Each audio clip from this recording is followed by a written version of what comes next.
Pour les vendeurs, en ce moment, ce qui fait qu'on a une rareté de propriétés, l'inventaire est à son plus bas. Il y a beaucoup de vendeurs qui hésitent de mettre leur propriété sur le marché parce qu'ils craignent de ne pas pouvoir trouver quelque chose, se retrouver pris à la dernière minute, puis pas avoir de propriété.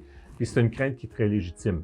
Par contre, la stratégie adoptée dans ce moment-là, c'est qu'on met votre propriété sur le marché dès maintenant, avec une date de notaire, une date d'occupation plus loin dans le temps.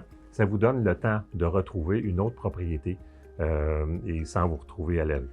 Autre chose, c'est que compte tenu du marché qui est quand même excellent en ce moment, quand on met une propriété sur le marché, il faut qu'elle soit à son meilleur, qu'on ait une mise en marché qui soit prête dès le jour 1, que tout soit fait, les photos, la description, le texte, qu'on ait tout en main pour vraiment, à partir du moment où on démarre la mise en marché, on soit prêt à recevoir des visiteurs. Autre chose, c'est que pour un vendeur, il y a plus de chances de vendre avec les meilleures conditions aujourd'hui que de vendre votre propriété dans l'année qui s'en vient. Pourquoi? Les taux d'intérêt qui augmentent. L'année prochaine, on aura plus d'inventaire également. Donc, par conséquent, plus de compétition, moins de chances de vendre au meilleur prix possible. Donc, si vous songez vendre, le meilleur moment pour la mettre sur le marché, votre propriété, c'est dès maintenant. Et ce, malgré, même si on arrive très bientôt à la période estivale. Curieusement, les gens ils pensent que pendant l'été, le marché ne bouge pas.